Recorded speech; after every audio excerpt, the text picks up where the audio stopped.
La parure ne concerne pas que notre corps physique.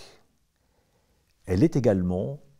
ornementation de nos corps numériques. Je m'explique. Si l'on s'en réfère à ce que nous disent les experts de nouvelles technologies,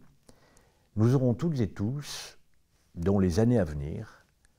un double numérique que nous pourrons faire vivre sur la toile, dans les réseaux sociaux. Nous aurons tous un avatar formé à partir de notre image, à partir de photos de nous, qui pourra habiter le monde de l'Internet, qui pourra investir ce monde numérique, virtuel, permanent et partagé, que l'on appelle les métavers. Drôle de futur, un corps virtuel que l'on pourra parer à notre convenance. Si l'on voit l'investissement que font énormément de sociétés de luxe, de sociétés de consommation dans ce domaine, comme ce sont des sociétés qui n'ont pas l'habitude d'investir dans n'importe quoi, on peut croire effectivement que ce projet va se dessiner dans les décennies à venir. Là aussi, si l'on s'en réfère à ce que nous disent les journalistes, les experts financiers évaluent à peu près 5 000 milliards de dollars l'investissement boursier dans le monde des métavers d'ici les années 2030. De notre côté, si l'on prend en compte que dans les pays développés, il a été chiffré qu'à peu près 10% des clients n'achetaient des vêtements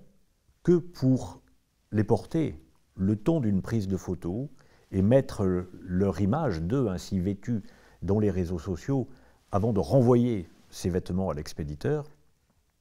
on comprend que les créateurs se soient posés des questions et on est conclu que ce n'était pas vraiment la peine de faire exister ces vêtements de façon physique, mais qu'il suffisait de les créer et faire vivre dans le monde numérique. Et c'est ainsi qu'on voit plusieurs sociétés comme H&M, Le Printemps, Prada, Balenciaga, Louis Vuitton, Nike et tant d'autres ont investi dans ce domaine et sont rentrés dans ce monde des métavers à travers différentes plateformes. Vous pourrez demain acheter dans ces grandes maisons des vêtements et habiller pour quelques dollars votre avatar avant de le jeter sur la toile dans les réseaux sociaux.